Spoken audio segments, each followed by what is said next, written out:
What's up, guys? Welcome to the first ever episode 40 of the Kind of Funny Games. 40 episodes. Yeah, no, of this. that just caught me when I said that. Holy shit! How is that accurate? I guess it has almost been a year. Hold on, I almost got it. Got it. What is this? What was that? I was playing Super Meat Boy. Super Meat Boy. Oh, the coolest dudes in video games: Greg Miller and Colin Moriarty. I usually go the other way. It's good to be here with you today. But I decided to give Greg a little Greg extra shout out. Greg needs. I noticed his ego is getting smaller, which I didn't think was possible. So we have to definitely inflate it some more. But you didn't think it was possible for it to get smaller? No. Or bigger?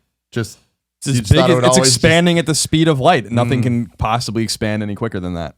You know, Greg's redshifting. I was telling you this earlier, Greg. I like your shirt more now than I used to. Yeah, you pointed out today that the shimmery parts have worn off on this PlayStation shirt. This used to be all holographic. It is no longer that way. Yeah, I like this as well. I think that that's what turned me off to the shirt originally. Yeah, because I like the shirt a lot. I would have loved it if it was like black and then white, just white. Oh, I would even love it with just the Japanese text and not the PlayStation logo. Well, that's just to make crazy. it really obscure. Wow, yeah, that'd be crazy. Really cool. Like when they sent out because it says PlayStation. Remember when they had the rewards program? They sent out the rewards shirt that was in Japanese. That was like, "Thank you for supporting PlayStation," or it said PlayStation. I forget, but you know what I'm talking about? You don't read Japanese, so you no. I read Japanese, and I'm telling you it says PlayStation. You don't read Japanese. No, definitely. You barely read English. Definitely not. Remember years ago when Vita had first come out, I was dating a girl. I remember, and she came over, and I was playing Everybody's Golf on Vita, or whatever. Yeah. And she's like, "You read Japanese?" And I'm like, "No, but that would be pretty cool if I did." And then I was like, I should learn Japanese so I can tell women that I, in fact, that's it. Well, you could have just lied to her. You're a good dude. You didn't lie to her. You could have straight up lied to her. Because what is she ever going to say? What does it say? I could have been like stroke. well, I could have been like, everybody. It says Everybody's Golf. Yeah. And then this says start, and this says options. And you hit start and it just reformats the entire card. She'd be so impressed. It'd be great. And then she'd want to play golf with you and be adorable. And then she's like, "Oh, you want to go?" And then she'll surprise me and buy me like a Japanese book or whatever. Oh and my I'd God. be like, and she's like, "Oh, this is," and I'm like, "Oh." She's like, "You don't like it? It's Atlas Shrugged in Japanese." I thought you would love that. And it's 17 times longer. Read it aloud to me. She lays down. You're like, konnichiwa. Sumimasen. This is a different dialect than I know. Oh my God. Ladies and gentlemen, this is the Kind of Funny Gamescast where sometimes we talk about video games and other times we don't. Every week it is distributed on youtube.com/kindoffunnygames, topic by topic over the week. Then the full episode also there. And in addition to that, you can get it over on itunes.com/kindoffunny. We have itunes.com/kindoffunny. Yes, we do. It should be up and running by now. It should be. And all of our stuff should be there. Should be. So you can get P.S. I Love You, which is the amazing new PlayStation podcast by these motherfuckers. Right. You can get Game Over Greggy's show, which is us plus Nick talking about not video game stuff. And you can get this show. Now, this show's super cool, and I hope you like it a lot. And if you do, I'd really appreciate it if you went to iTunes, found this podcast, reviewed it, gave it the 5 stars, did all that stuff, subscribed. What are you giving me that look for? No, you just Colin and I are sharing a moment over here. The bottle. His water bottle looked like it just come out of an airplane. It's all decompressed. You know when you like put the cap back on and it's all like... I was looking at it from this way and I had to turn it this way. It looks like you can it looks like barely the see Batmobile. from The that angle. Batmobile from Batman Returns when he had to have the sides fall off. so then I was like, I gotta let the air out, and then we gotta. Right. I got these water bottles from Sprouts, which is that newfangled supermarket. Pretty good. No Sprouts idea needs what to it is stop, or where man. it is. You hit me up and said, "Do I need anything from Sprouts?" And I assumed it was a grocery store, but I wasn't sure. There's 2 different ones. There's one up in like San Rafael or whatever that is I go to with Cheryl sometimes, and then there's one in Daly City by The Habit, which is a great burger place. That is just... It is obnoxious. Whenever there's a new place that opens up that's been everywhere else, everyone like rushes it. The Habit still... I have never been there when there's not a line that's just like... It's good. It's good. Not that good, though. But here's the thing. The correlation between price and food quality is extremely high. It's on In-N-Out's level in terms of In-N-Out is a great burger that's very cheap, right? McDonald's is more expensive than In-N-Out, but is worse than In-N-Out. So what I'm saying is that for $7 or $8, you can get a burger and fries and a drink at The Habit that is at the level of, I would say, a $15 burger. Ooh, that's a little high, but I get that. They're curly fries. They have curly fries, and they have chicken and salad. The thing is that it's friendly to people that don't want to eat beef. Those are fucking weirdos. They are. I don't get them. I'm not friendly to those But anyway, people. Sprouts is a supermarket, and I got this water bottle from Sprouts, and I'm not feeling it. But Sprouts is great. They have boar's head meat. The food is somewhat cheap. The groceries are somewhat cheap. It's like Trader Joe's, like a step up from Trader Joe's. Good. Good. We should go sometime. It's too far. I'm going to the dentist next week, and I'll be going to Buffalo Wild Wings and the Sprouts since we'll be in Daly City. Yeah. Got to get more garlic sauce good old for So Buffalo real Wild quick, Wings. is your girlfriend bringing you there or am I? No, Cheryl's bringing Okay. me. I would have asked you. Just making sure. I have a hernia, You I think, and understand- you might have to bring me to that. That's fine. But you understand if you're going anything within walking distance of a Wild Wings, I'm in. No, I know. You might that, have to drive home because I'll be drunk. I know that I understand that that's the trump card. Yeah.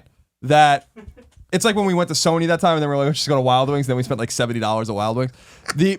Because we were just like, well, we're somewhere in the vicinity of a Wild Wings. It wasn't even close. Wild Wings isn't even close to Sony, but it meant that we would pass a Wild Wings, which is good So enough. like, let's just go to Sony because we can go to Wild Wings and get mozzarella sticks. And to be clear, that was when it was like, yeah, it was let's go to Sony from IGN. So it was like this triangle we made My to go to God. Wild Wings. Wait, what? From IGN to Sony? To Wild Wings. All right. like at Serramonte or whatever. Anyway, I don't know what the fuck we're talking about. Oh, the thing is that I'm gonna keep that in my back pocket for when I really need you. You know what I mean? Yeah. And Or right the now Wild I Wings. don't. But just for the hernia, Really you need me. This hernia, I'm telling you, I have a hernia. I'm telling you right now. Okay. Colin, As I man. said, Nick will pop it back in for you. And I'm telling you, I'd That rather Nick sounds- pop something else into me. Yeah. If someone's gonna pop something into me. Every once in a while we talk about video games on this show. Yeah. The first topic of the day is there's been a lot of video games coming out.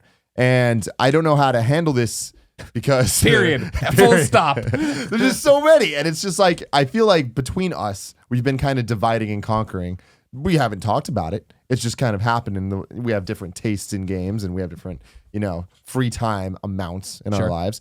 And we've just been playing all these different games. So I kind of wanted to do like a mini review / impressions thing where we talk about a couple games that have been coming out recently and just kind of give our thoughts on it for whatever extent we've played it. Okay. Some of these games include Yoshi's Woolly World, the new Transformers Devastation, Super Meat Boy, Star Wars, the Battlefront beta and all that. Let's start there. Let's start with the Battlefront beta, Colin. You played it Just played for it a bit. half an hour. Yeah. I call it a return to form for you in Let's Plays, where you were funny. Nick was there. You guys were popping off each other. You're having a great Am time. I usually miserable and shitty on Let's Plays? No, you're very, Don't you're answer that very, question. you're very collegiate professor level. Sure, This was sure, you sure. having fun again. You took off the leather elbow patches and you said, "Let's play some." Well, games." because when I do a Let's Play of a game that I know I'm good at, I want to show people why it's good and why you should play it. I mean, you could be funny in those things that were funny, but with Battlefront, I'm like, I'm not going in with any expectations of being competent. I was way more competent than I thought I was going to be. That's But crazy. that's because we were all starting on the same level right now. And I'm also better at games than I give myself credit for in terms of the online sphere. no, it's not even that. I just think it's the fact that.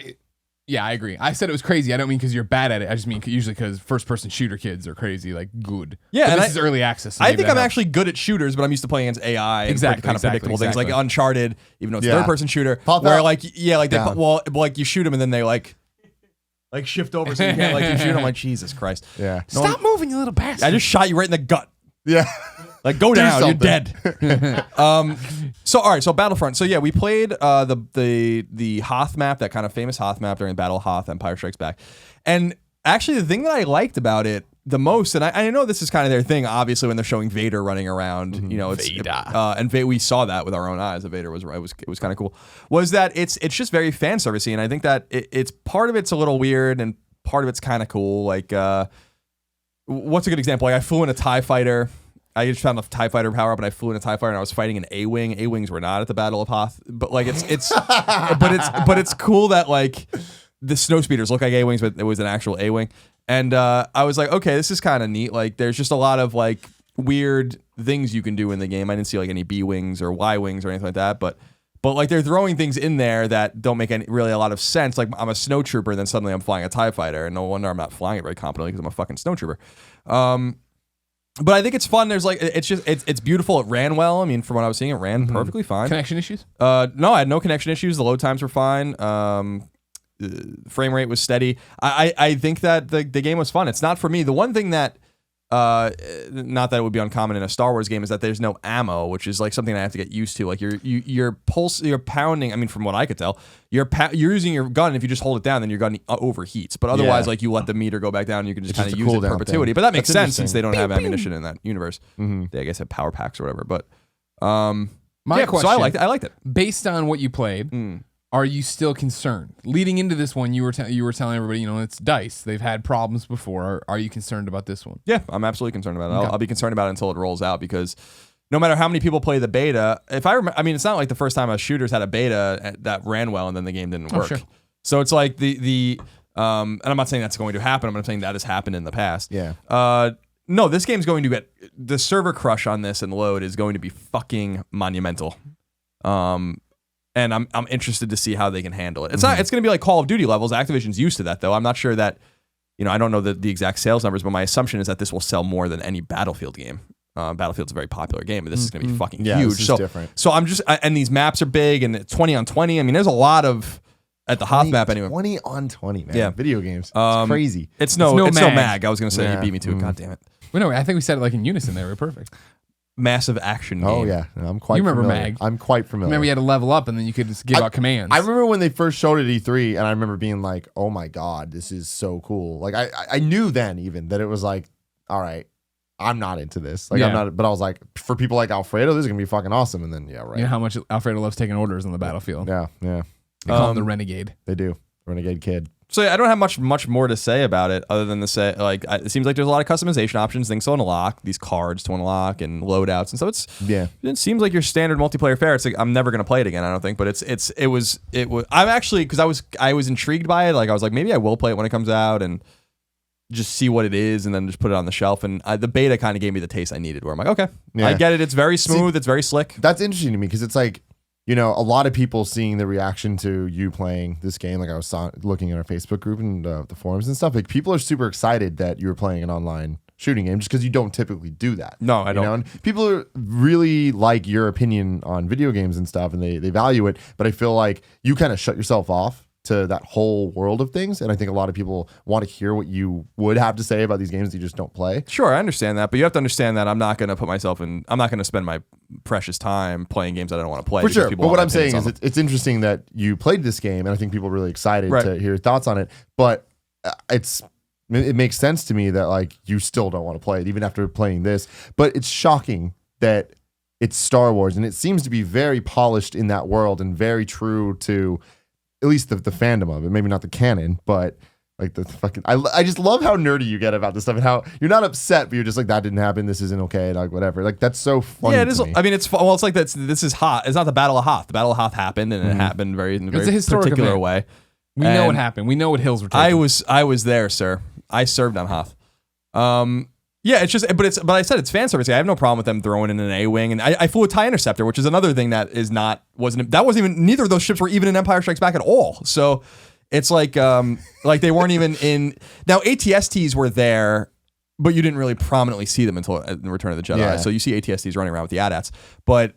Like A-wings were introduced in Jedi and TIE Interceptors were introduced in Jedi. So I was like, but they, the Empire had those ships at that time. So it's interesting to see them. As far as I understood, I thought the Snowspeeder was kind of developed to fight in an atmosphere because the TIE Fighter could, but the X-Wing struggled in that or something. I don't really know. So there's something a little off. But okay, but like it's like Snowspeeders can't go into space. Yeah. You know what I mean? So taking all that out of it though, like, is it fun though? Yeah, it is. It is fun. I think people. I mean, from what I played, who the fuck knows if I played that for 5 hours, I might want to put a gun barrel down my throat. I have no idea. Like it's going to be the same thing over and over again. Like any shooter, people like playing.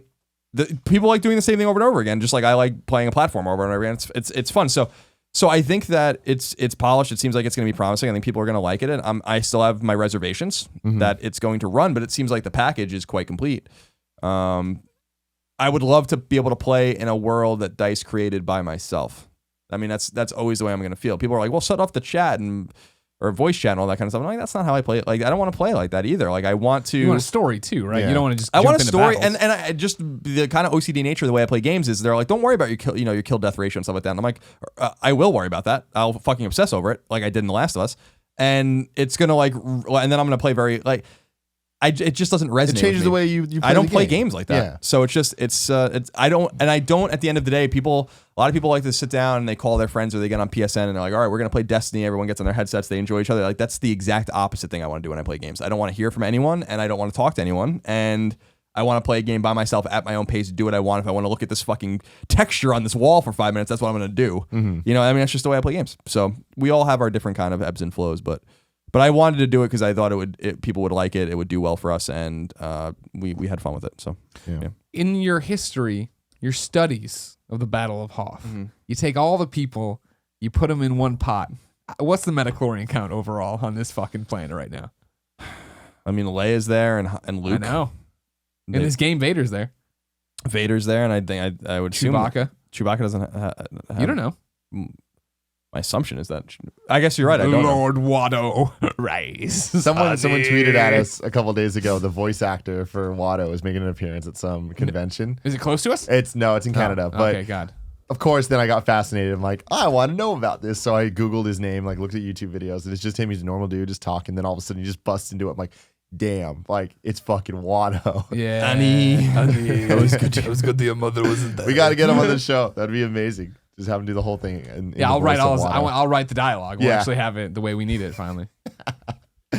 All right, so I beat Transformers Devastation. You beat it. I beat it. I remember you playing. I heard it's very was short. Playing it. It is very short. How short? I probably spent 4 hours, maybe 4.5. Okay. 4.5 hours on it. I feel like I could have beat it in much less than that. Yeah. Like probably 3.5 would be like if I was like speeding through it a little bit. Sure. Because I was just kind of playing it just because I was like, I want to get through this and whatever. We did the Let's Play of it, but the Let's Play was kind of just the early on tutorial stage. After that, the game opens up a lot more. It's definitely not open world, but it's like you can kind of explore the city a little bit, and like you can go back to the Ark and switch characters whenever you want. So you can play through the game as whatever character you want. Whereas the tutorial bit we did was to introduce you to each of the different characters. I like that the game has the 5 characters, and they're not just different skins for the same thing. Like they each do have individual abilities and stuff that feel different. Yeah. And then throughout the game, you get weapons, and like there's a loot system that wasn't that great. But when you get it all, you can kind of make all the characters a little too similar, I think. So it's like they start out very different, but then once you give certain characters different weapons, they do start to do the same animations the other ones do. And I was like, that's kind of, I don't know. Weak. Yeah. It reminds me of like Final Fantasy X, where after you play for a while, it's like if you fill out the sphere grid, everyone's just the fucking same. Right. But it was cool. And as a Transformers super fan, like I fucking love that franchise. It was very fun and I could have stopped playing at any time because it wasn't a perfect game. But it definitely wasn't as bad as it could have been. Like this isn't a Tony Hawk situation where I'm like, I'm excited for this thing, it's licensed, whatever. It's definitely not the best Transformers game. Like I think that War for Cybertron and Fall of Cybertron are both better than this. Oh wow, okay. But I think that was Spark Unlimited that did that. No, it was the High Moon. Right, Yeah, okay. the guys who did Born Identity. Yeah, those games, those are good. Those are solid. I think like those were revered. The first one, the second one was like, I think it's shakier, wasn't it? Reception, or was it the third one? There was one that they fell off. The third was horrible. Thank because you. They fell off at the one third point. wasn't High Moon, I don't think, Okay. and it was maybe I don't know. The third was a movie tie-in. Gotcha. They mixed the movie universe with that universe. Okay. So it was bad. But 1 and 2 are great. I think people like 2 better than 1. I just remember they fell off at one point. Yeah. But it's different. This to me is what everyone remembers. Because this is G1, This right? is G1 Yeah. completely, and they really kind of went out of their way to give the fans what they would want from this. So all the original voices of the living cast, and it's set up like an episode of the old cartoon where when there's scene transitions, it does the little like Autobot to Decepticon that whole thing. I'm like, that's fucking awesome. Yeah. And the story is horrible. In the Just best like the way. cartoons. Yeah, it's like, what's the story? Oh, Megatron's gonna turn Earth into another Cybertron. It's like, all right, this is a classic 3-part storyline of the episodes, And you go and you kind of, it starts off with just a bunch of like drone villains that you just beat, and the drone villains just keep coming back slightly stronger as different variants. But it always felt like it made sense within the world. Like once you fight Devastator, and then you fight the Constructicons and stuff, and eventually the Starscream and Soundwave, whatever. It does have a really nice sense of getting through it, and you always know what's coming next. If you know Transformers, it's like pretty predictable, but it's like that's fun, like not spoiling anything, the final boss fight's fucking awesome. And it's like, this is the whole fighting system is what I remember Transformers being, even though it isn't. Gotcha. Like when you watch the Transformers cartoons, they're horrible. Like the original one, it is not good at all. It's super, like the stories are horrible, the writing's horrible, the animation is like god awful. The colors of the characters just randomly shift and change for no reason. And the fight scenes aren't even fight scenes. It's kind of like blast, blast, blast. We missed every shot, and like explosion, you're done. You're done, son. This reminds me more of like taking the two toys and ramming them together and coming up with crazy stories in your head and like all this stuff. Sure. It's a platinum game. And from what a lot of people are saying is like, I played about half of Bayonetta and I played a little bit of Metal Gear Rising, but definitely not enough to like say that I was good at it or anything. But this game feels like those in a lot of ways. Like the gameplay and the action is those games. But it doesn't, it's the casual version of that. Sure. And I think that's good for what this is and like how it looks. But at the same time, it's a lot of those games I think are too long for their own good, where the gameplay just doesn't stand up, and then we're just backtracking, we're just fighting things just to fight them, whatever. This game being 3.5 hours, like it doesn't lose it. I always thought the platinum action games really always remind me of like Bazooka Joe, right? Where it's fun to chew for a while, and then you're just like, can I just get over this? Yeah, exactly. I mean, it reminds me a lot of a more polished, just side-scrolling beat 'em up, where it's like, yeah, it's cool and it's fun, and especially for licensed games, it's great to see all these characters and stuff, but there's only so much of this that you need, and that's why I liked that it was that short. The problem there is that this is like a retail game. Yeah, I was gonna say it costs $60, right? I think it's 50. Okay, it might not be the full 60. Let me check for you. What's the Destruction? What's it? What's the Transformers Devastation. Devastation. So this strikes me as a little disappointing in the sense that I feel like Platinum Games is a studio that is spreading itself very thin. I think they're just in the middle of their fall from grace. Yeah, like I just, because I'm looking at their thing now, according to Wikipedia, as of, and their reference here, which is from the middle of 2014, they have 171 employees. And which is not even the size of a normal AAA studio, necessarily. There are AAA games that are made with fewer than that, but if you go to Naughty Dog, it's about that, probably that big. If you go to the team that works on Destiny, is probably 3 times bigger than that. Yeah. So it's like, so that's a pretty normal size studio to make a game at a time, maybe 2 games at a time. Okay. That's $50. So I'm looking at their stuff now and it's like, Jesus Christ. Like, all right, so. But look at where they started. Yeah, Mad World, Infinite Space, which is a DS game, and then Bayonetta all came out in 2009. Mm-hmm. They released Vanquish in 2010, which is the best game of theirs that I've played by far. I love that fucking game. They didn't release anything in 2011. Mm-hmm. In 2012, they released Anarchy Reigns, which didn't pan out, but I liked it. We imported it.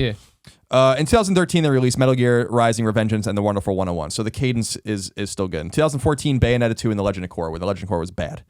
Which, by the way, a lot of people point out is a little bit of synergy from our PlayStation conversation from XOXO, where we were like, Activision isn't known for making bad games when we're talking about Tony Hawk. Yeah. A lot of people called out Legend of Korra and they called out that Walking Dead game. Yeah, The Walking Dead. That's true. That's true.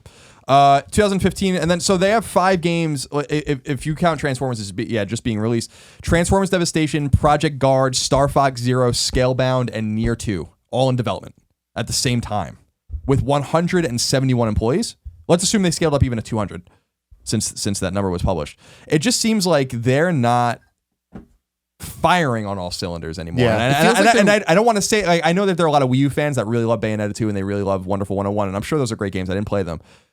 People really love them. It just seems to me that things might be unraveling when you release a Transformers game that's 4 hours long, and you can play it with multiple characters and all that kind of stuff. But it just seems to me like they're biting off a lot for a studio of that size. It feels like, I mean, like they, for a while, when you're talking about the Vanquish time, you're talking about Bayonetta, you're talking about what they're doing there, and it felt like they were this.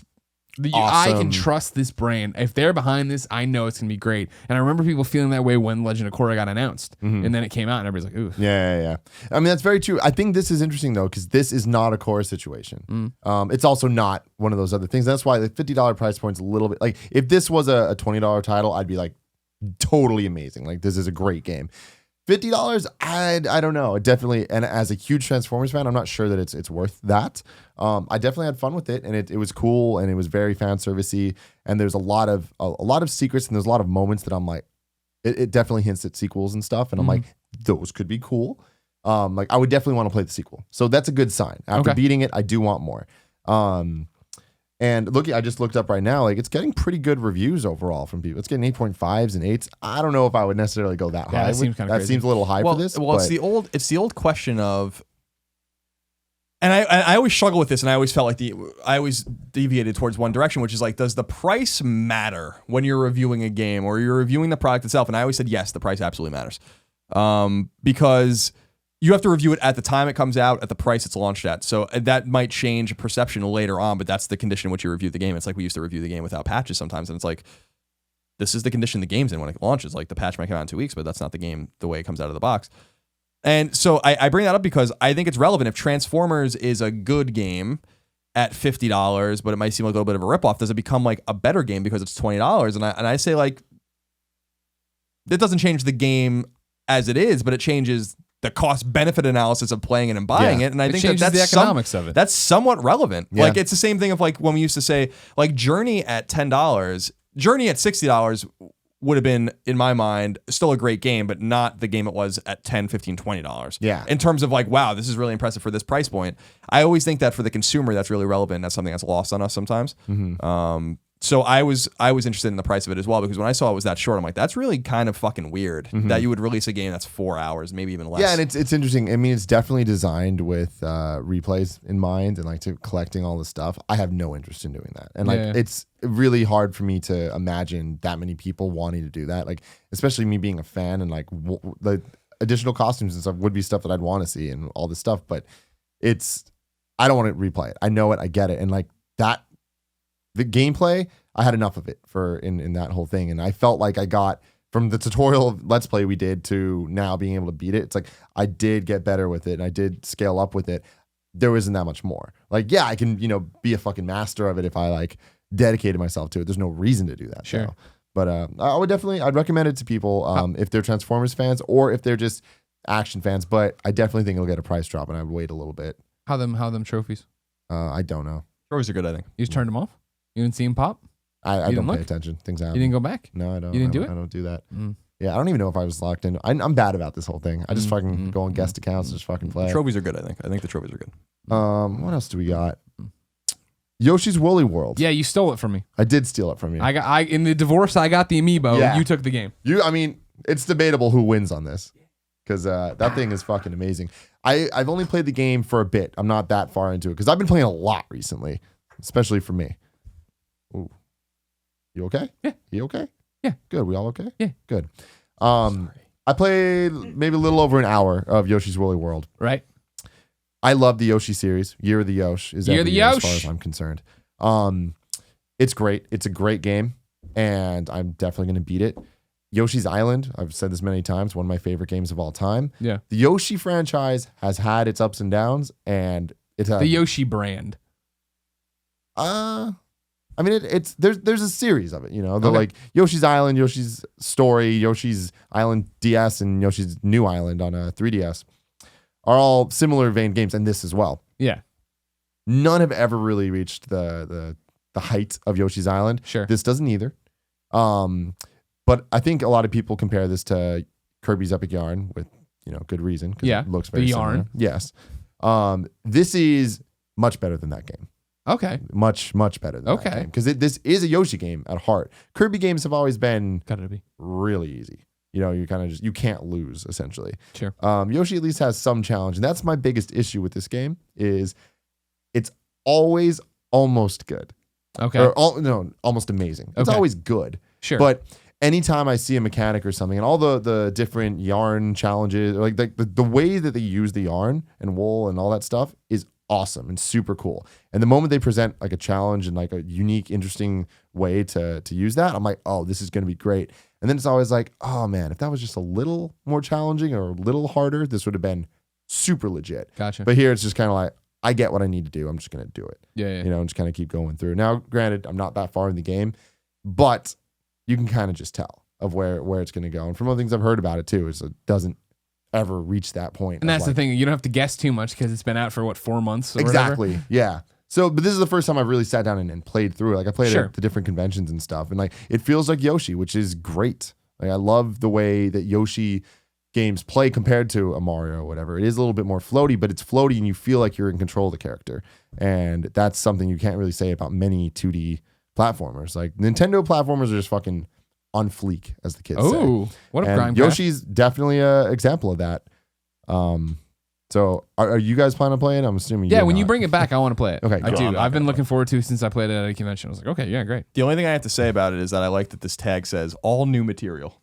Nice. I'm glad it's not We've recycled. never seen a material, but then it says filling polyester. It's not. reclaimed. No, I've been interested in it. I like it. It's cute. And it's a thing.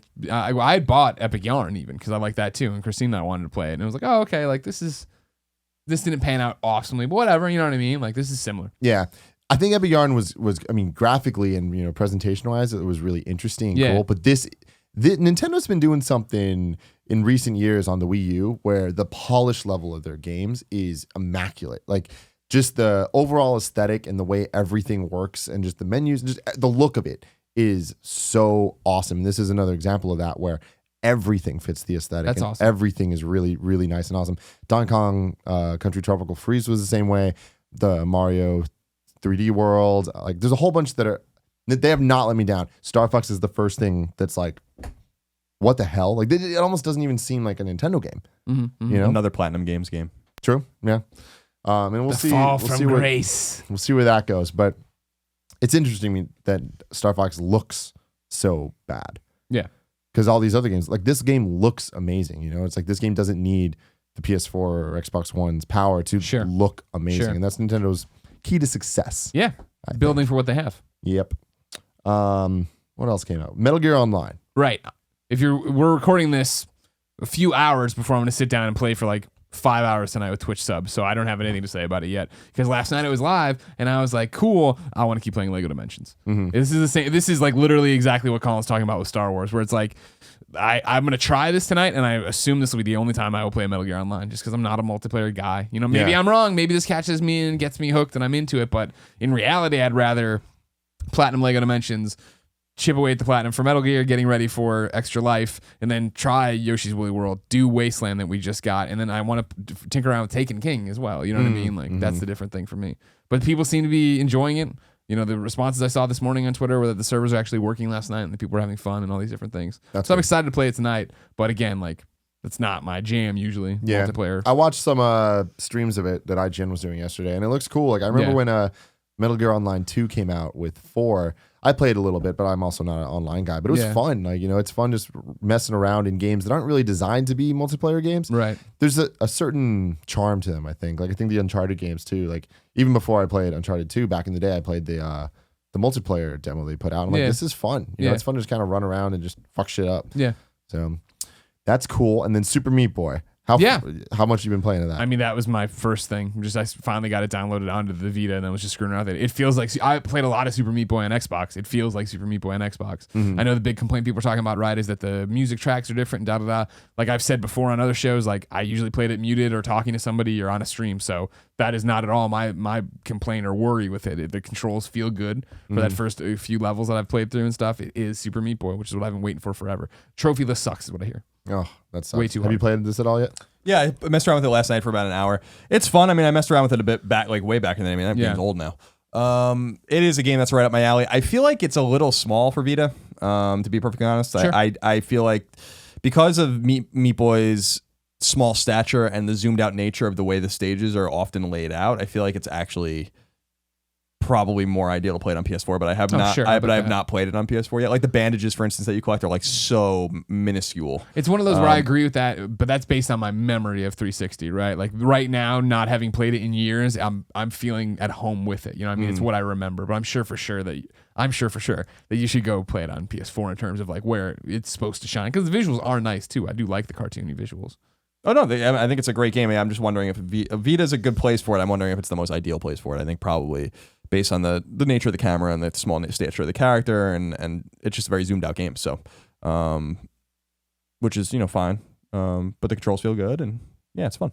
The trophy list is a bitch. I don't think I'll be shocked to see who gets that platinum trophy, because you have to get through like 20 stages at one time without dying for all of them. I mean, that's really fucking hard. I just couldn't imagine doing that. Maybe the first world or two, but not all of them. No. Mm-hmm. Okay, so the second topic of the day, we're going to talk about this little game called Rock Band. Oh, Rock Band 4. Yeah, we've been playing a bit of it to different degrees and stuff, and we have some thoughts about this game. So the whole thing is, should people be excited for Rock Band 4? Should they buy it? Should they play it? What do we think? I think it's impossible not to be excited for Rock Band 4. if you somehow miss the movement the first time, it sounds awesome. Get all your friends together and play Rock Band. If you were part of the movement the first time, I think it's cool that it's been off for a while and now you're back and it seems like it's exciting to get into it. You know, when it came to the house the first day, we got all excited. Colin and I unpacked it. We started playing, and the first thing that struck me was like, man, this really is fucking Rock Band. And that, I mean it in all the good ways and I mean it in all the bad ways. In the way that like, I could easily walk into somebody's house, and if they could hide the 4, and they could jump into tour mode, they could jump into a gameplay, they could jump into anything. I'd be like, oh, you're playing Rock Band 3? Where's the guitar? You know what I mean? And it'd be like, oh no, this is the new Rock Band, even though it doesn't look like nothing's been overhauled in any way. You're still doing the same tour stops. Your animations on stage are the same. The menus look the same. Like, there's even less features too. There's no like online. Oh really? I didn't even know. There's like a whole bunch that's like stripped out of it, which. And a lot of people are complaining about that. I think there's some things that are just like, they're not necessary. You know, like the guitar is one of those things where it's like, it's not necessary. Right, right. They did that to be different back in the day. Here's what works. Yeah. We're giving it to you. The big thing, and this, I always, not to always talk about Lego games, but a long time ago, if you remember, Lego Star Wars 360 put online play in, right? And they never did it again. In every game, they got dinged on it and asked questions. And finally, they were just like, nobody played it. Like, you can bitch like it's a missing feature and no one used it. And I don't know if that's the same thing. Yeah, I mean, I don't know the stats on that. But I'm just putting it out there, there, right? Yeah. But no, I'm like it's just feels like Rock Band. It is Rock Band, you know? Yeah. What's interesting to me is I've always been more of a Guitar Hero guy than Rock Band. Yeah. And I've said that before. Like, there's just something about it, just the way that the game's designed, where Guitar Hero, and I'm talking about old school Guitar Hero, not this new one. Not Guitar Hero Live. Yeah. I'm talking about like Guitar Hero made by Harmonix before they made Rock Band. Sure. And even the Neversoft ones. But I like the fact that it was always about challenging guitar, and it was about, getting a better score, and just the look of it, just the way that the notes were like the circle things instead of the lines. And every song was designed to be fun to play on guitar. Rock Band is totally a party game, and that's great. And the people have a lot of fun with it. But I think a big issue with it is a lot of the songs just aren't fun on one or more of the instruments people are playing on at any given time. Right. So a song that's fun to sing is super boring on guitar, or even more boring on bass. Right. Drums are pretty consistent, like 'cause drums are just the backbone to any song. But it's hard, and especially when you have such a focus on music. These games completely run on music, and without people caring about the music, they're nothing. Like, there's nothing there. And that's what's interesting about this game, is the fact that we always talk about games as platforms and which ones work that way. Rock Band is probably one of the most platform ready games, and it essentially is. Like, this game is nothing without the downloadable content before it. Yeah, because the track list on the disc, it's like, it's really bad. I'm sorry. It's a shockingly bad to see people's reaction to it, because I look at it, I'm like, oh, I don't know any of these artists, or I know like 2 songs, or a couple songs or whatever. But I'm like, oh, other people must know, because that's how I felt about a lot of the other games. Are you seeing people know? And then I've been doing a lot of research just to see what people are saying about this. Everyone's like, this fucking sucks. Yeah, we were blown away when we turned it on that first night, Colin. Like, all right, we started a band, and I was like, oh, it's kind of exactly the same, but whatever, let's get in there and play. And we started jumping around. We'd run into a band or an artist we liked, and be like, yeah, and like, what is the song? Yeah. What is? And then you get it. I've never heard of this. I've never heard of that. What is? I don't want to sing that. No, I'll back out and I'll be bass, I guess. That's the thing about rock. I mean, Rock Band 4 to me is a sign that you have to temper your own hype sometimes. Because I was excited about it. I was like, it's time, and I think it's time for these games to come back. I think it's great. And when we started playing it, and I realized, I was like, the game. I agree with Greg. The game is identical. Like, they didn't change anything about it. And I'm like, what the fuck have you been doing?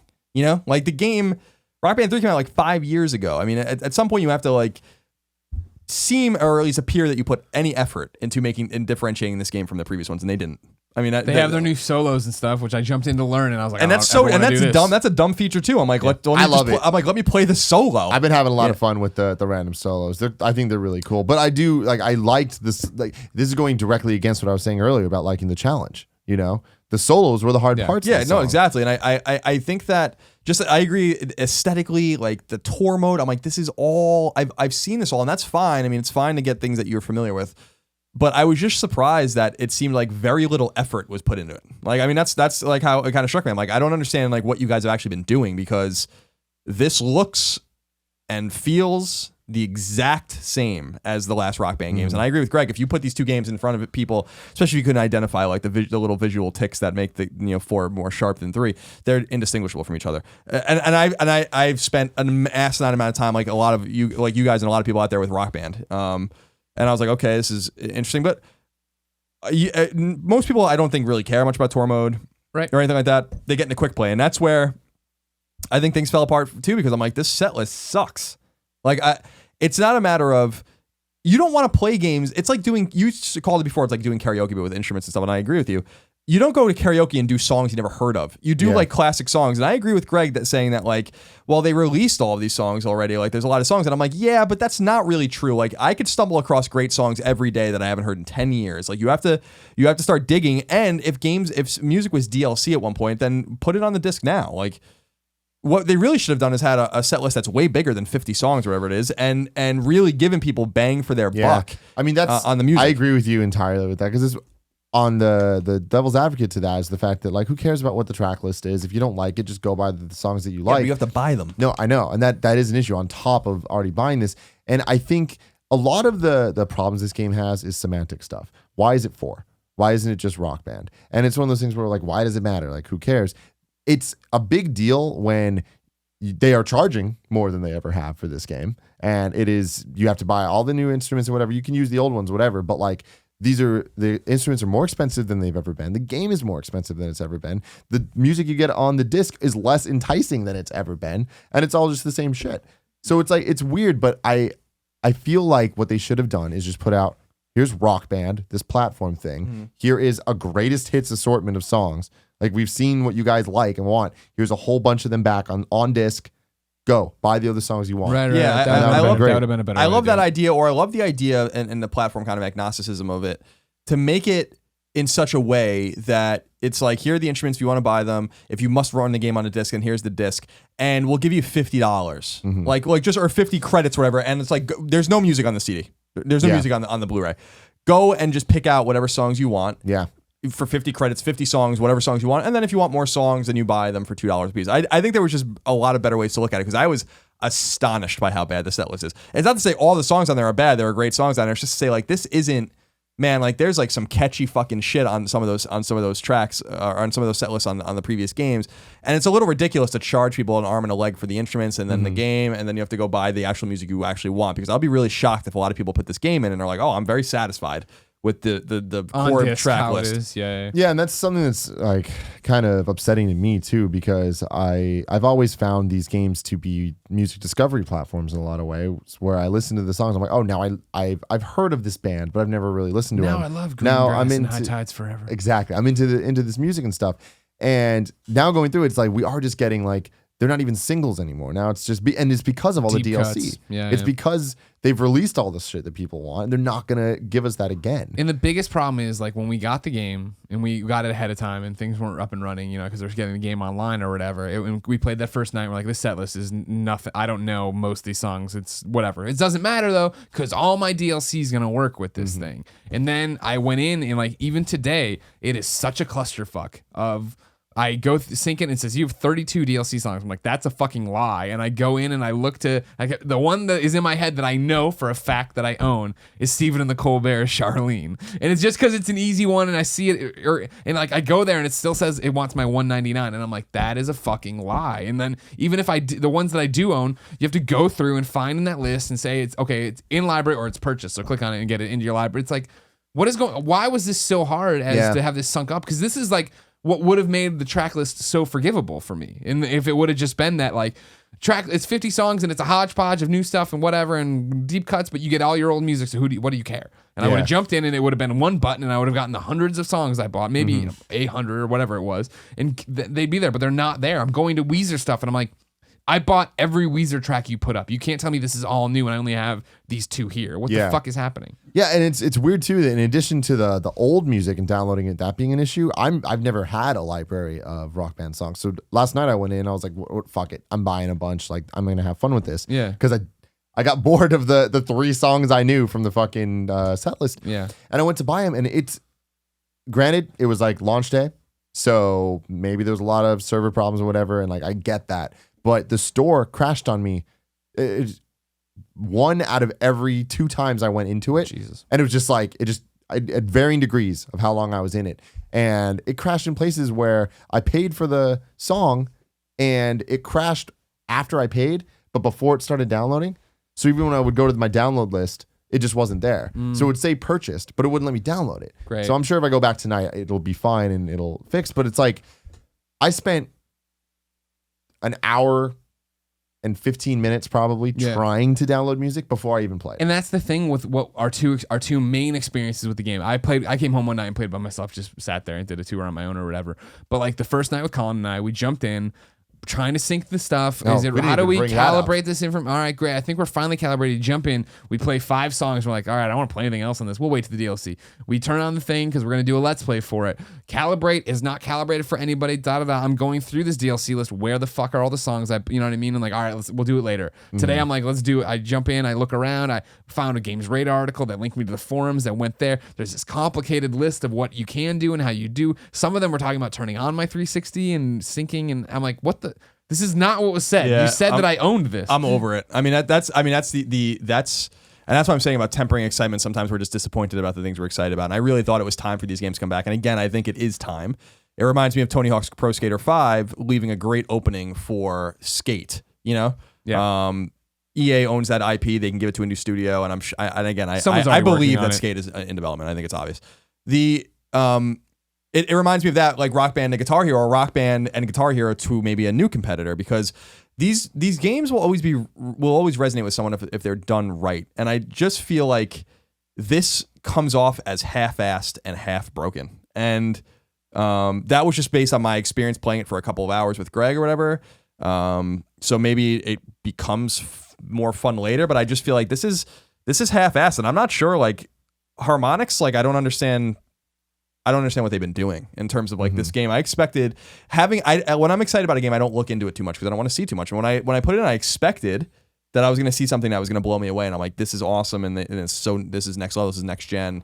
I'm like, it's not nothing about it. It's just convoluted and it looks the same and the music sucks and, you know, calibrating the guitars and the drums sucks. And like, it's just, I'm like, I don't know. I'm like, I'm over it. Yeah, I'll wait for the next one. My hope is that I turn it on in a week and everything's fixed. Steven the Colbert is ready to download. You know what I mean? But I don't know. Like, you know what I mean? Like, the problem is right now that it's just like there's no easy information. The Games Radar piece was like, things are screwed up right now. They were like, here's what you need to know. And they're like, things are fucked up right now, but Harmonix is working on it. So if you see a song that you know you owned, don't buy it because it's like, come on. You know what I mean? But then I can't find that on the forums of Rock Band at all. Yeah. I'm in there and I find a link that's like, here's how to get, like, you can get your Rock Band 1 music if you export, if you export it off the disc, like I know I did for Rock Band 2. So does that count that I've already exported it? But the license is already expired for Rock Band 2 and 3, so you can't export those off. And it's like, well, have I ever done that? Yeah. Like, I don't even give a shit about the on disc stuff. Like, give me the fucking Stephen the Colbert song that I know I downloaded. See, my thing is, we're getting really negative about it. When it's worked, it's been really fun. And it's been fucking awesome. But it's Rock Band. And that's the thing that I find so interesting about this thing is that right now, we've gone for 18 minutes on this one topic. And we've all been very attacked. I want to play this game still. I want to go out there and do that Let's Play. I want you to come over early and play in the mornings and stuff. Yeah. But I want it to work. You know what I mean? Like, I want it to work the way it was sold that it was going to. Yeah, and it doesn't. It's funny because you're saying like they didn't, like, what were they doing? And what they were doing is trying to make something that worked before work with all this new technology. It's fucking Bluetooth stuff. You have to have all the, like, just with the new hardware and all that. And it's like, it sucks that when you go into the future and you look at these new platforms, making things just work is so much more complicated than it needs to be. And it sucks because they didn't figure it out. Like this thing is, it doesn't work. I guess so. I can see why, you know, some of these things would be complicated, and there's really talented people over there, and I'm sure that they tried their hardest. And I want the game to work too, but the point is, this is the Final Fantasy 13 syndrome. It's like there's a good game buried in there somewhere. And I'm like, that's not good enough, especially with a casual game like this. If we are having a problem with this game, then I can't imagine the general consumer or the more casual gamer who's really excited about Rock Band 4 picking this up and having any patience for this at all. I'd feel burned to shit if I had the experience like Greg did, where I'm like, I can't even, like, I own these songs and you're asking me to buy them again, and licenses are expiring, and I like the fucking calibration's weird, and I'm like, that's too much. Like, get me into the game and make it fucking work or don't. Like, I don't have time, and I don't want to make excuses for video game developers and publishers. They have to deliver, And I wonder though how big of a problem it is for the casual person. Or if this is totally an us thing that we've had the game for so long, so we've already been wrestling with these problems that we know how it should work and what's going on. If it is a person who just pops it in plays, like calibration for Rock Band and Guitar Hero has always sucked. Mm-hmm. You always jump in there and like it's never like there's a day where it's not 100. Like Roper would play and he's like fucking spot on. He'd be like, even when I thought it was working, it wasn't working for, you know what I mean? Like that I'm used to with a Nightmare. That's part of these. I just missed the fucking like PS2 days when it was just you plug it in wired and it worked. Like, the calibration for me was never an issue with that. Yeah. It just fucking worked. Once it went wireless, that's when it's like, then you're dealing with all this other shit. Like, there's so much damn problems. And, like, standing in front of the TV as it fucking beeps 1,000 times is the most annoying thing in the fucking world.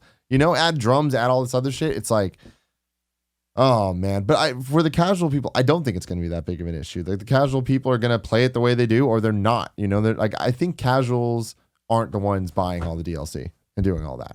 I'm gonna check it out on a casual Rock Band player. What I'm most intrigued about moving forward is how this game does. Yes, because I'm intrigued. Mad Catz is the publisher, which is weird. It seems like conventional publishers might not want to be involved with this kind of stuff anymore. I don't know if that's smart or not. I think it's smart to bring these games back. I just think that it just makes more sense to do it right. And when you have a lot of time to do it right, you should do it right. I'm sick of these games coming out and they're being like, well, they'll work in a couple of weeks. It's like the game should fucking work. Yeah, no, man, it totally should. I just think it sucks that like it's in addition to the hardware problems, like just the differences with that, it's licensing. When it comes to music, like the whole game is licensing, and who can they get, and who have they already gotten, and when do those things expire, and why can't I have my Rock Band 2 songs in this and all that? And it's like that's what they're up against, but that's not our problem. Yeah, that's exactly right. I mean? It's not our problem. It's not our problem that it's hard to launch a game. It's not our problem that servers don't work. It's not our problem that enough time. It's not our problem that we have to download the day one patch. Like, this is becoming normal, and it's not supposed to be normal. And we need collectively to start calling it out. You know what I mean? When games don't work, it's a problem. It's a fucking problem, and it's too many excuses. And gamers are making too many excuses for publishers and developers, and I don't like it. Where you at with this? He tweeted a photo of him with shades on, the little shade emoticon that he bought it. No topics of I'm upset about it. Okay. Now we're just gonna do a regular old Rock Band 4 search on the old Twitter. See if people are saying good things. The yays or the nays? The yays or the nays. All tweets. Rock Band 4 hype. Rock Band unbox. Rock Band unboxing. Rock Band 4 is pretty great. Still prefer Guitar Hero by a mile. Says Joey. #Bengals 4-0.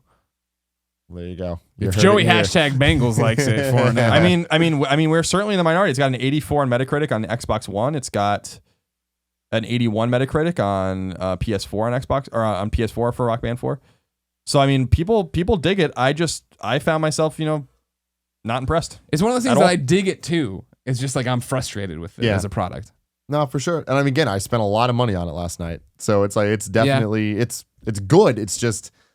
There's a lot of bullshit. Yeah. Here we go. Jeff Gersman from Giant Bomb. Apparently, the only DLC I own that carried over from Rock Band 4 to Rock Band 4 is Weezer, that Owl City song, and a ton of Linkin Park. Rad. So it's not just us. All right. Well, did he mean that in a bad way or a good way? He meant that in a bad way, that he bought way more than that. Not sure. I mean, he should be happy. He's really happy about his Linkin Park there. All right, guys. There's another game that I've been playing a lot of. We talked a little bit about this last week, but that game's Uncharted. Ooh. And I finally beat all 3 of the Uncharted games. I'm very excited about this, but now I can discuss with you guys in full spoilers, so letting you guys know this is about to get fucking nasty. We're getting all up in there. Kevin, I don't think you need to put anything because I'm just going to, they know, and I'm going to, in the headline, I'll put spoilers. Yes. Uncharted 2 versus Uncharted 3. Yeah, great. You guys have spoken about this. Talking about this. I know. A if million only I times. hadn't fucking done this my entire career. But here's the thing. Y'all motherfuckers are like, Uncharted 3 is better than 2. And then if 3 came before 2, then blah, blah, blah. Like that's your line, right? I don't understand it. I do not. And I love you guys. Sure. And I respect you guys. And usually your opinions, I'm like, yep, I'm right there with you.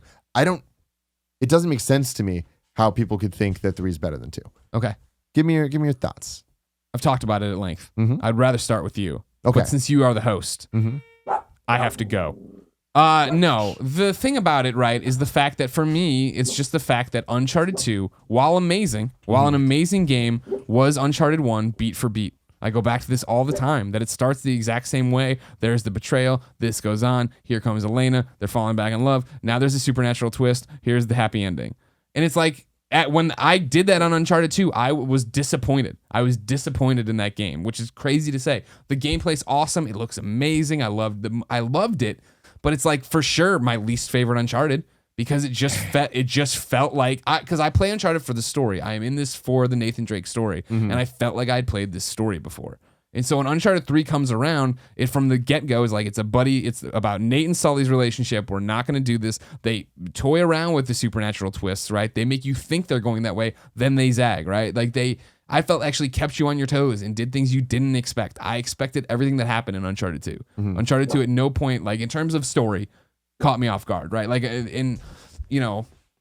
that's the long and short of my problems with it. In terms of gameplay, when people are always like, oh, Uncharted 3 shooting felt weird, I was like, I played it before launch and reviewed it and never at all thought the shooting felt differently. And maybe, I don't know, I still don't fully understand that. Naughty Dog went back and fixed it. They did that focus group with the hardcore fans. It exists. I'm not saying it doesn't exist. Yeah. But for a player of my caliber, I didn't notice it and feel for it. You know what I mean? Like, for me, for me, it was just that the fact that I thought Uncharted 2 spun its wheels in terms of where we were with the story, whereas Uncharted 3 advanced it.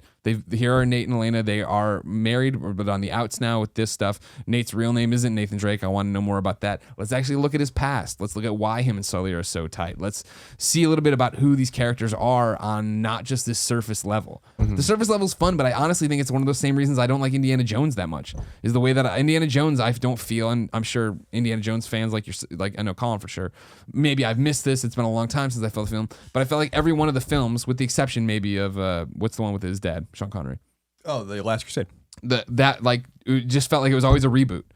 These things happen independently of each other. It doesn't matter. You know what I mean? There's no reference to the girl before or anything like that. I've always been a continuity whore. I like these worlds and stuff like that. So the fact that Uncharted 2 felt like in a lot of ways it was just Uncharted 1 again, or it could have come first, or you don't even need Uncharted 1 to understand what's happening here, didn't work for me. Like, we get great moments, like, Elena Fisher, last year's model, like, that's fucking brilliant. You know what I mean? And like, Uncharted 2 is an amazing game, but it's just like more of the just like Lazarevich is drinking this blue sap and this is happening, and I'm like, okay, like I felt Uncharted 3 was more exciting. I felt like Uncharted 3 had a better story. I thought Uncharted 3 was just a better game. Man, see, that's so weird to me, because I feel like I agree that Uncharted 2 was like very similar to 1. I think that 3 was also very similar. Like, I do feel like beat for beat, so many things happen that I'm like, again? Like, we're really doing this thing again? Like, they're getting held up again? This is like all of this stuff and the supernatural stuff, whether or not it was a twist or not, anything, it still was there, And I felt like it was very kind of, all right, I know the pacing of this. The pacing of all 3 games feels identical to me. And honestly, that's something I'm not arguing against fully. I do think we have to at some point figure out, maybe that's just an Uncharted game. Yeah. You know what I mean? And that's the thing, is I'm fine with that. I don't think that 3 is that different from 1 or 2 that to say that like 2 was just sort of like a it was just the fact of the different focus, right? I mean, it was the flashback. Like, minus the flashback sequences, it's like the same thing. With them, it's slightly different, but even then, it's like they were really cool, and I loved it. And I loved that like we did get that different kind of story. But I thought that 2, starting off with the train, with the hanging the from end the of the train train things, which is like a flash forward. Yes, that was awesome. That was awesome. That was, from every perspective, whether it be story or gameplay or anything, way more actually enticing and definitely. It's funny you say that, because for me, then comparing it to 3, right, and we talk about this in the Let's Plays, is the fact that I think Colin and I did those Let's Plays where it's the first 30 minutes or whatever of each game, right, and by the time you get to 3, you're like, look at them play with camera angles and pacing and music and cinematography, and you know what I mean. It's like, this feels like such the fleshed out version of what we've had before. Yeah, and I agree with that. I feel like it just falls not flat, because again, 3 to me was amazing. Like, it definitely goes 2, 3, 1 in my head. And if I had to put numbers on it, I would probably go 9.5 for 2, 9 for 3, and then 8.5 for 1. And that's a 2015 score looking back at these games. And so they're all great. They're all really close. But the thing is with 3, like, yeah, it is more story focused and it did have a more interesting story and stuff, but I don't think the story was ever that good. Like, it never really reached a point where it's like yeah, their camera angles and cool and stuff, but it's like and I liked that they were diving deeper into their history and all that stuff, but I don't think it ever went that deep with it. It was still very surface level. It's just surface level in a different pool. Mm-hmm, you know what I mean? Mm-hmm. And I loved the history and I loved all the stuff in the like the bad guys in all the games, whatever, they're bad guys. 3 did have the most interesting main villain. Yeah, Marla. Yeah, she was cool, you know? But I think that the side villain, like Lazarevich was like, whatever. But Talbot, whatever. Like, I didn't like him at all. Meanwhile, Flynn in 2, I fucking loved. Yeah, Flynn's he cool. was fucking Flynn's really, really awesome. cool. And like, I feel like that, the backstory between him and Drake was just as interesting as Sully and Drake's backstory. And we didn't need to get flashbacks and cinematography for that. We just got it through dialogue. We just got it through gameplay. And I really enjoyed that bit of it. The biggest critique I have of 2 is that I think it went on a little too long. Like, it really did kind of retread things where it's like, we got to go find this thing and it's going to solve everything. Oh, we got to it. Wait, no, this is just leading us here. Now it's leading us here. It's another now clue. It's leading us here. It's clues after clues after clues when it always seems like it's the thing they're going after. And 1 was that way too. But one isn't even in this conversation, mainly because the pacing in that game was off. They were getting their footing on what this game is, and the battles lasted way too long. And there was just like not really, but kind of monster classes, right? Yeah. It was just more pirates are coming over the wall. There's fun coming and just shooting forever. 2 and 3 have those moments, right? But it always felt fun to me, and it never felt like too much. Yeah. But I feel like 2, it had one round of here's a clue, here's another big fight, here's another cinematic moment. Just one round too much, where it's like, all right, like. We're good. I get this. There's the temple. If this game was finished, it would be even better. I love doing it, you know, and like now that I'm done with it, it's fine. But like I remember thinking like, wow, I'm only 60% done. Like I feel like I should be closer to like 75% done with this. Yeah. 3, I feel like its issue with that was there's a big portion of that game seems like it's from almost a different game. That being the cruise ship thing. Like I love that part. It is amazing. It is, to me, probably one of the best parts of 3, and definitely one of my favorite parts of all the Uncharted games. But from a story perspective, it just seemed like a detour, where it's like, all right, we're just going to randomly do this thing totally unrelated to this whole story. It's like, yeah, he thinks Sully's on the boat, but like you go there, and it's like an hour and a half that is a sidetrack thing. Sure. And it's weird. It almost feels like if it wasn't so good, it'd be a real big offense, but the fact that it's good, I'm like, well, who cares? It's good. Yeah. But it's like stuff that would get cut from the edit of a movie. Yeah. Where, I mean, that's always games, right? No, for sure. But it's just interesting to me where it's like, it just feels like it didn't fit. Okay. Like all of a sudden there's pirates that are either unnamed or aren't characters that were in the franchise before, or even this game. You're just fucking dealing with them. Oh, they're gone. Let's back to the main story though. Yeah. You know, and it's like, this was a TV season. I get that. But this is more of a movie experience, you know?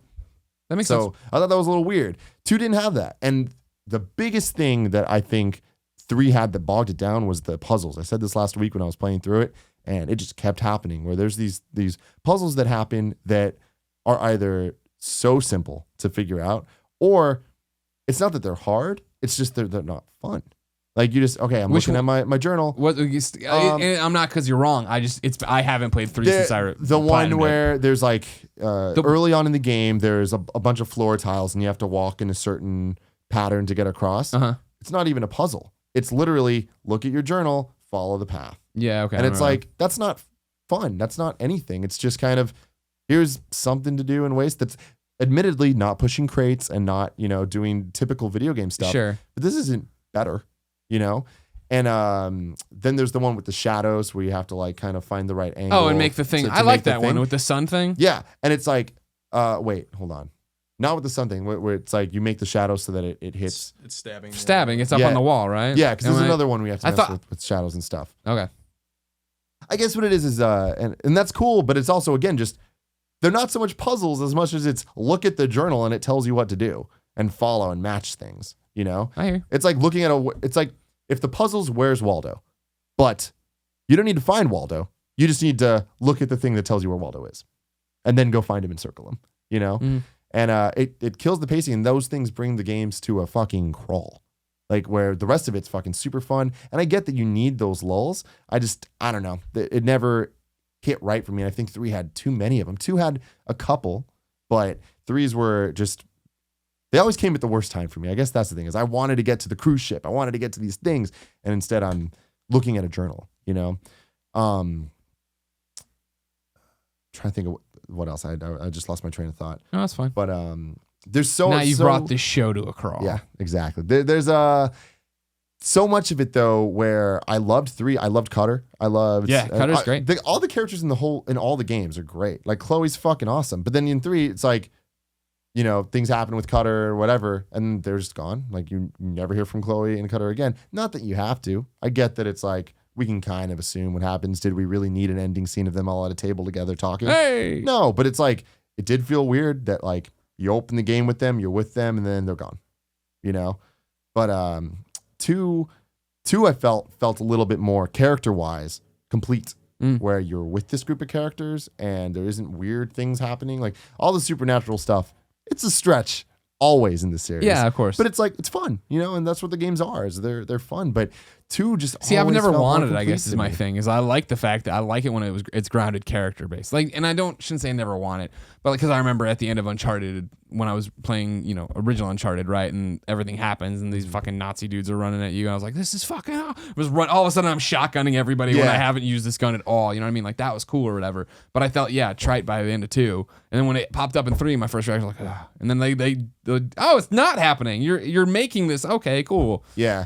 Yeah, and like the drug stuff in 3 was really cool, and I like that they didn't do the supernatural thing again, even though it's bullshit because they did. Even though they didn't story-wise, they still did gameplay-wise. Like you still had to fight these. But it's not the gameplay. See, things. but that's the argument not the argument. That's our deviation point. Is like I'm not mad at it because of the gameplay. I'm mad at it because for me it's just like I've had this awesome story with this believable dude, and I've totally checked my disbelief of me killing 1,300 people and not caring about it. But when we get to the fucking monsters that are like whatever, like the fucking 2 monsters that are, oh god, it's some kind of Sasquatch. You shoot him like, oh wait, it's a mask. You take off the mask, it's something even creepier. You're like, what the fuck? What is going on in this world? Yeah, no, I mean that's very true. Tenzin. Forgot about that. Yeah. The homie, man. You be doing some shit. Yeah.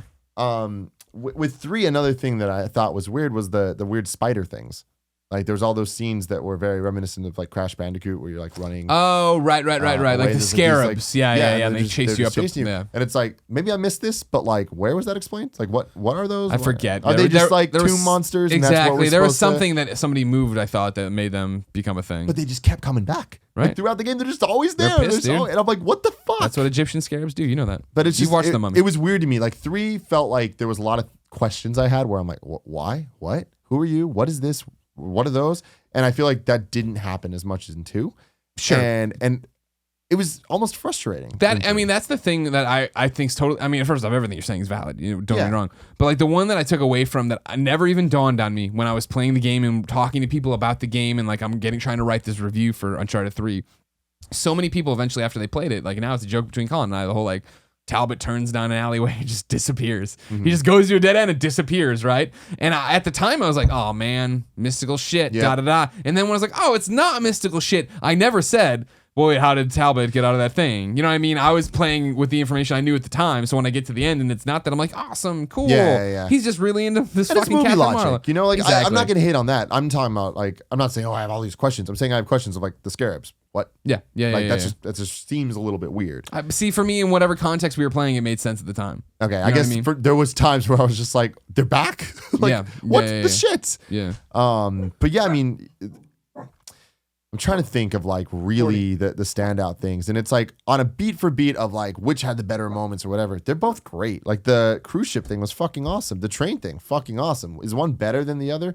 I don't think it's even necessary. I think the airplane doesn't get enough credit. I love the airplane in 3. The airplane was one of those scenes, and to me, the airplane was Uncharted, where I'm like, my adrenaline's up, and I'm like, what the fuck's going? When he's fucking skydiving, I was like, whoa, this is fucking And that was cool. one of the things I'd been asking leading into it with you, if how much you knew about it. Because if infamously, that was the one where like literally we were getting our review copies the next day, and during whatever Raw or Monday Night Football or something, they ran a Subway commercial with it, and they showed him falling out the back of the plane. And I was like, I had never thought about that.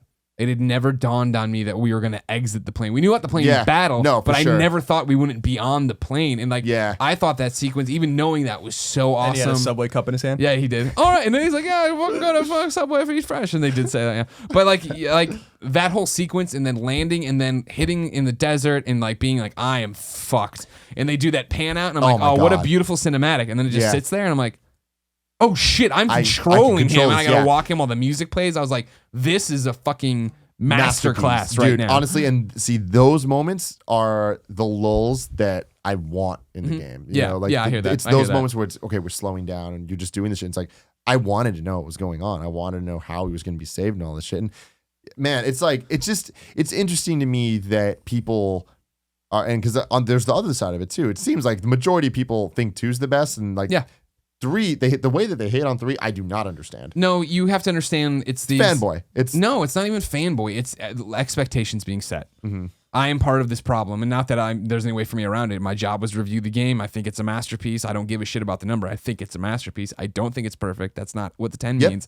But you give something a 10, and everyone's expectations skyrocket. And then sure, the people already want to take out its legs and stuff.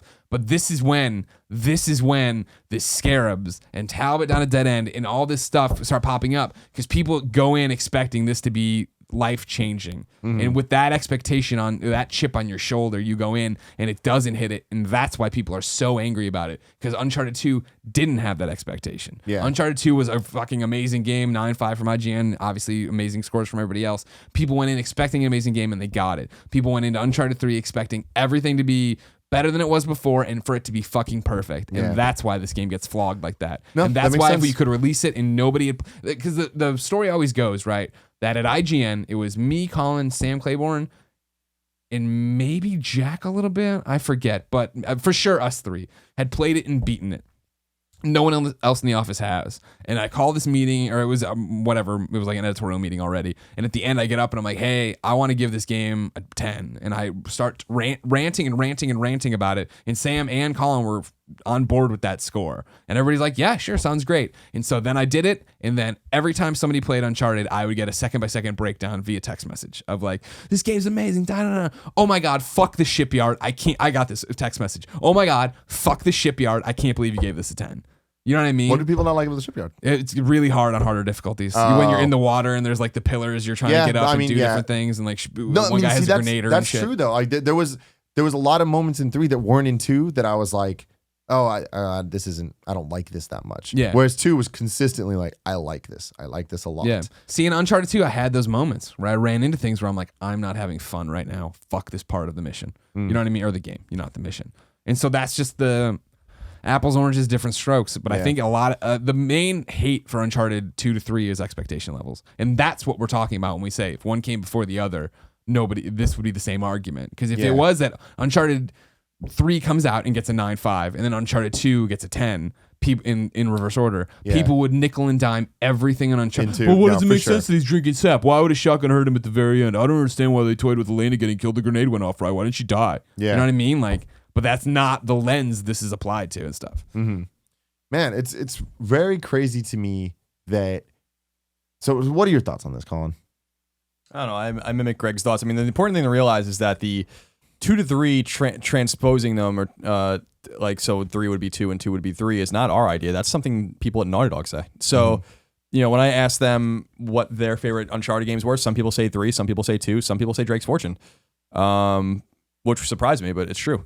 And they're the ones that said people there, multiple people. I interviewed a lot of people there for when I did the history of Naughty Dog individually, and individual people not knowing the other person said it or brought up, because I'm sure they talk about it internally too, is like if 3 came out before 2, everyone would say the same thing about 2. And that was from multiple people that worked on all 3 games. So I think that the jump from 1 to 2 is so extraordinary in terms of graphical fidelity, and lesser so, but still in terms of storytelling, that the jump from 2 to 3 is not as appreciated because there was nowhere left to go. And I think that they did the best they could. I think 3 is the most cerebral game. I think it's the best story. I think it tells the most background, which is what I'm interested in with those characters. It gives them context for why they're doing and how they know each other, why they're doing what they're doing, how Sully and Drake met. I think that's all interesting. Marlowe's connection to Sully, obviously. This is all totally fascinating stuff. I also love the way it begins. I love the fake death sequence in the beginning. I love a lot of stuff about 3. I think 2 is also an extraordinary game. I think they're both fucking awesome. Yeah. But I think that what people misunderstand about the jump from 1 to 2 and 2 to 3 is that you have to look at game development as a pie chart. It really is. Like, there's certain things you do with games to be able to build a game quickly. The impressive thing about Drake's or Among Thieves rather is that they did it in 2 years.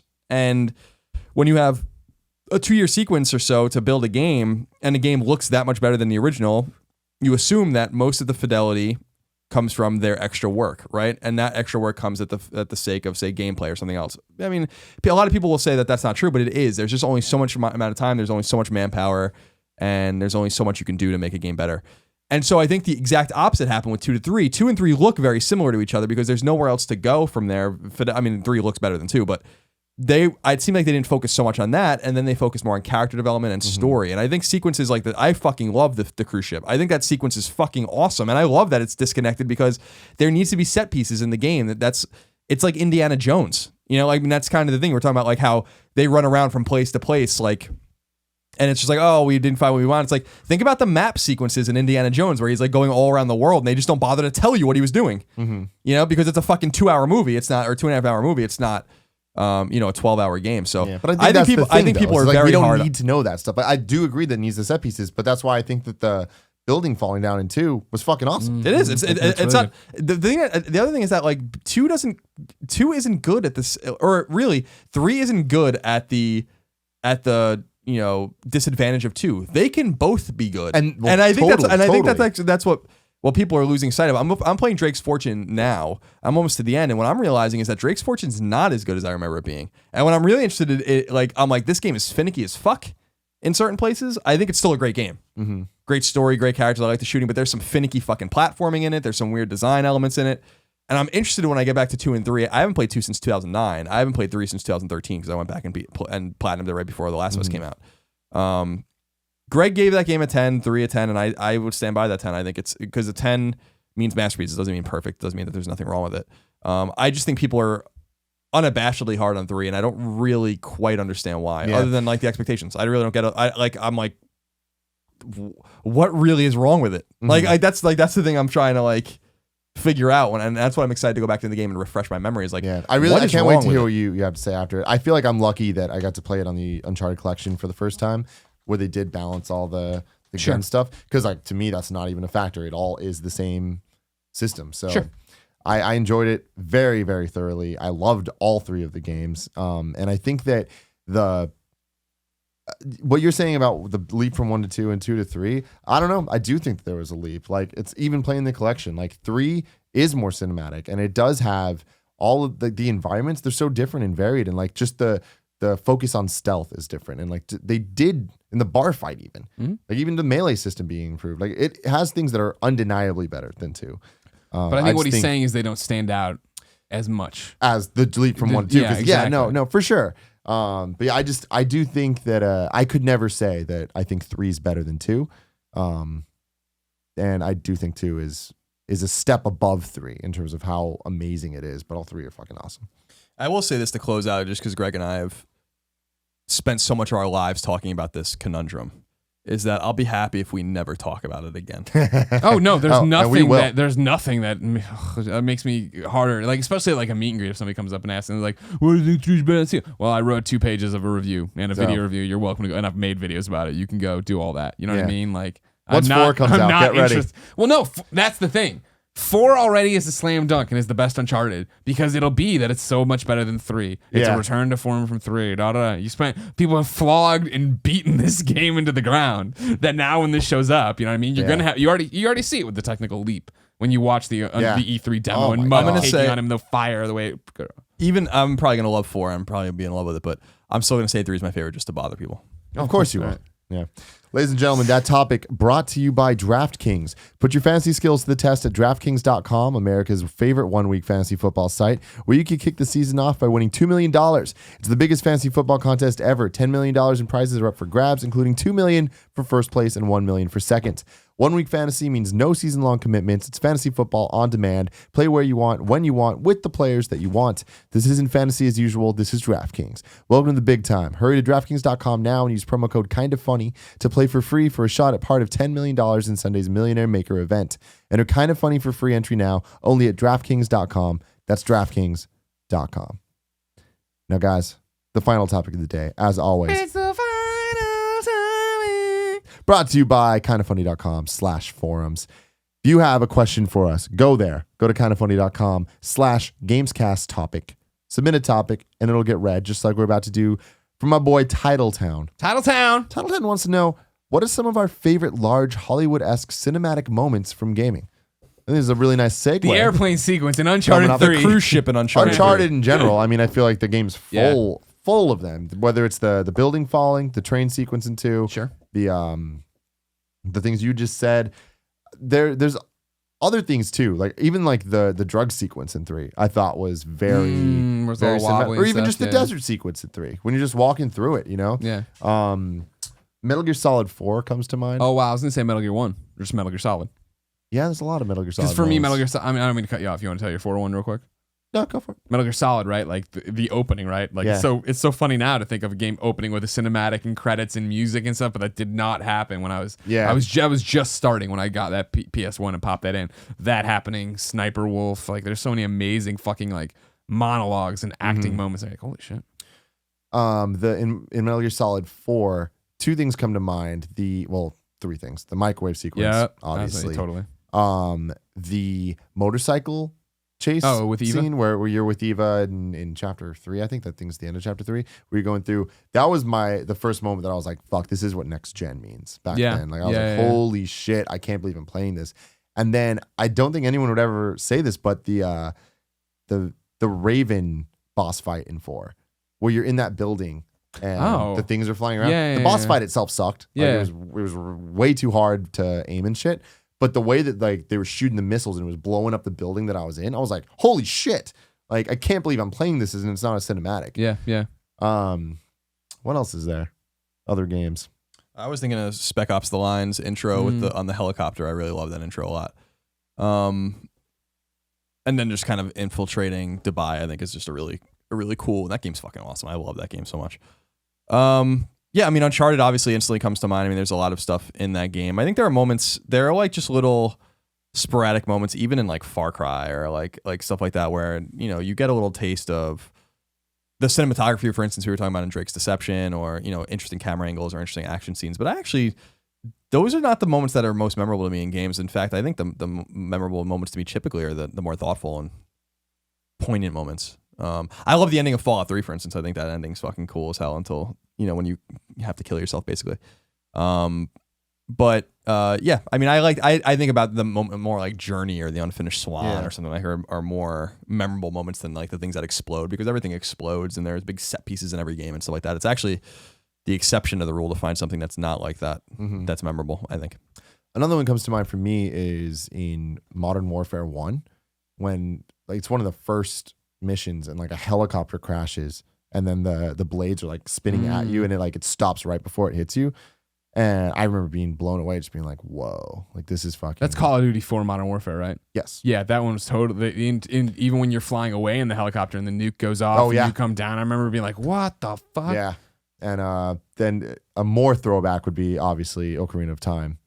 Just like coming out and seeing the field. Yeah. Which, yeah. Go YouTube that now.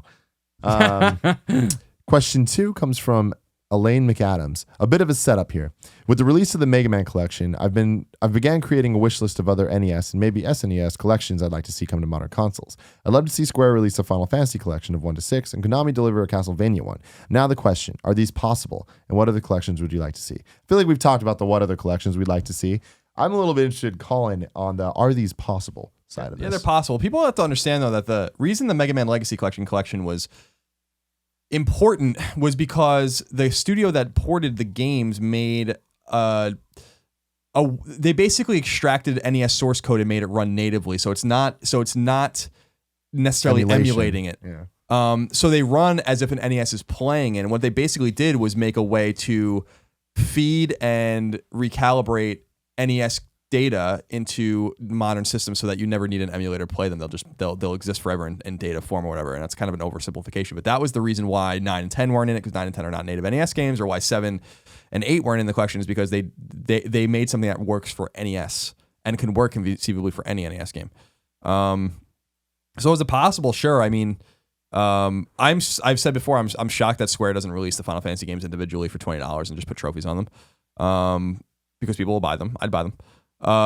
But yeah, it's possible. I just think that studios are looking. It's a cost benefit analysis of like, if Konami went and did a Castlevania collection like this person recommends or wants, like, is that going to make the money? Is that worth it? That these games have to go through certain QA again. You have to pay a port studio to get them over, because you're not going to use your own internal sources to do that. So you have to get a studio like Bluepoint to do that, and it costs money. So you have to kind of figure out what's worth it and what's not. And with things like Virtual Console and stuff like that, you can release these games individually and emulate them, and it's just cheaper and easier. And all you have to basically pay for is your ESRB rating. So I don't know. It's possible. Sure, it's possible. And I don't think we've seen the last of them. Yeah, definitely not. The thing with the Mega Man Legacy Collection that's exciting is what will Capcom do with their relationship with Digital Extremes, which I think is the studio. I could be wrong. To get those other Capcom games onto PS4 and Xbox One, especially the Disney ones, which are, people love. Mm-hmm. Codename Viper, I'd like to see over as well. Blue Flash XBL asks, what was the last game release to feel like an event? What game felt like the biggest event, and do game releases still feel like events? I don't think they feel like them anymore because too many games come out nowadays. You're crazy. There are not as many events, I don't think, but I mean, GTA 5 was an event. Yep. You know what I mean? Like, that was an event. That was a thing that happened. Mm-hmm. And I think it's really dependent on like how dialed into something you are. You know what I mean? Like, there were more events, maybe thinking back on it, that I was into, but were they into it for everybody? Like, midnight releases seem more common than ever. Like, that's like the start of an event. Halo is an event. Will Halo 5 be an event? That's an interesting question. Mm-hmm. I mean, I think it is, and I think that what event means is just kind of, it's met in the middle a little bit, where there are many more. They're just not as huge of a deal. But even then, that's a lie, because they're bigger than I think they've ever been. It's just huge of a deal in the gaming space. GTA is something that kind of like took over everything, whether mainstream or hardcore gamers. Mm-hmm. But you see things, I feel like even Destiny, that was an event. That launch was an event. Yeah. You couldn't go outside without seeing a bus with Destiny shit all over it. Like, that to me is what the definition of an event is. Thinking back a long time ago, like what event games were there? I feel like GTA always was one of them.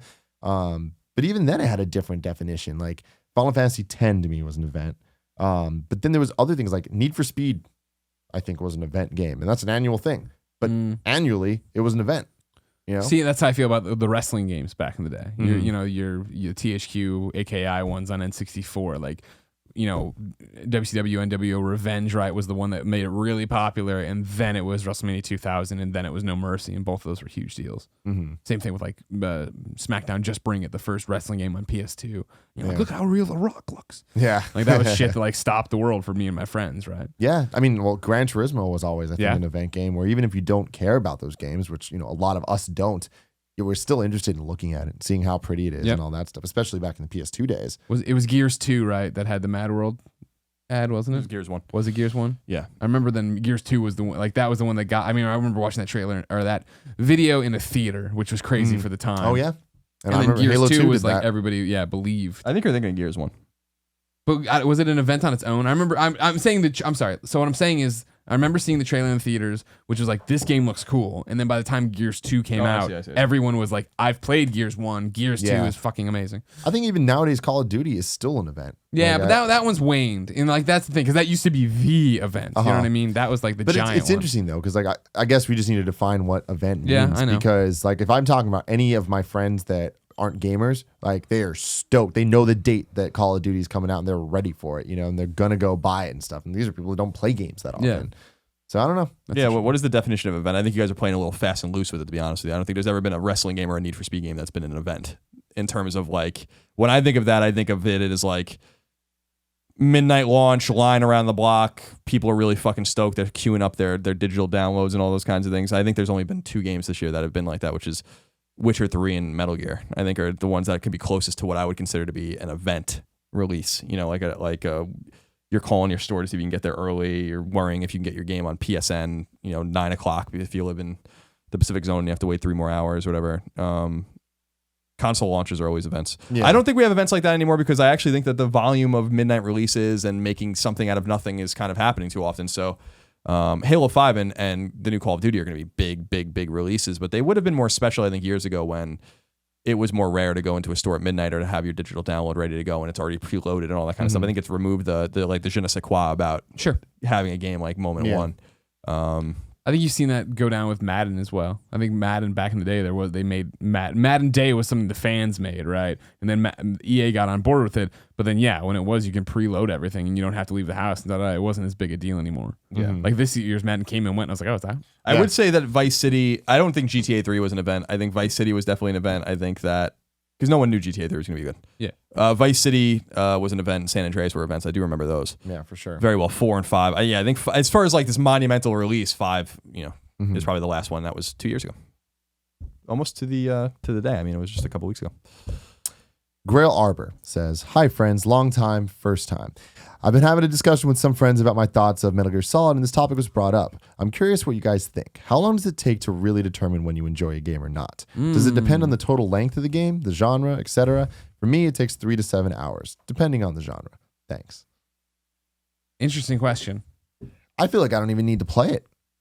Like, I feel like, honestly, it's like I know what I like and I know what I don't like, and I can kind of just, watch some gameplay of it, see someone else play it, and I know if I'm going to enjoy it or not. In terms of stuff of I know I'm going to like it, playing it, am I going to love it or not? I don't think it takes that long. I think it takes maybe an hour, not even. Yeah, I think when you're playing it, pretty quick if I'm enjoying it, if I'm having fun with it. Yeah. Like I thought, when he started the question, I thought it was going to be to know where it ranks in your enjoyment. Like, you know what I mean? Like, I'm always like, Peace Walker's my favorite game of all time. It took me a long time to say that.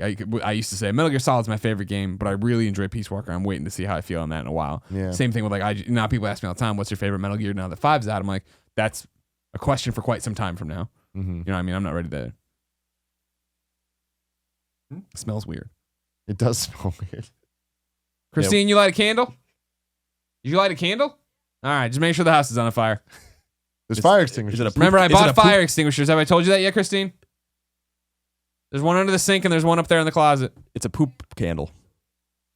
Yeah, I know we're still rolling, Kevin. Fire safety waits for no cut. Yeah, I think that when a game is going to be good. I mean, I don't have time to deal with it. I think that there are sometimes they're just like again with the Final Fantasy 13. I think the most embarrassing defense of Final Fantasy 13 is like it gets good after 30 hours. Like, fuck off. No way. Are you fucking kidding me? Like, what do you have anything else to do that you want to wait that long to and waste that much of your time? But it goes in the other direction too. Like, there are games that I love in the beginning and end up being like, all right, enough. And the game the game that's a great example is 1001 Spikes, where I'm like, I love this game. And I played it and I'm like, this is great and this is great. And it killed me, it got me. I'm not careful enough. And then like a few hours later, I'm like, fuck this. Like you have to be, give me a fucking break. Like I understand that's for people that don't know 1001 Spikes, it's a game where it's like it's over the top hard. Yeah. Over the top hard. It's like you move, like you get midway through the game and like you move anywhere and you're dead. Unless like you're paying, like, and I'm like, all right, enough. It was fun in the beginning, it is not fun anymore. So sometimes it goes in the other direction too. Yeah. Where you think something's more fun than it actually is. Yeah. Mm-hmm. Yeah. For sure. Ladies and gentlemen, this has been the first ever episode 40 of the Kind of Funny Games cast. These are the coolest dudes in video games. That's Yoshi. That's Portillo. I'm Tim Gettys. And I'll see you next week. It'll be a good time. But until then, please go to iTunes, subscribe to this beautiful show, rate it whatever you think it's worth. And tweet at me. Tweet at these guys. Let us know some shit. Talk shit about Kevin. Don't tweet. I'd appreciate that. Talk shit about Kevin. Bye. Bye. Thanks. Fuck you, Kevin.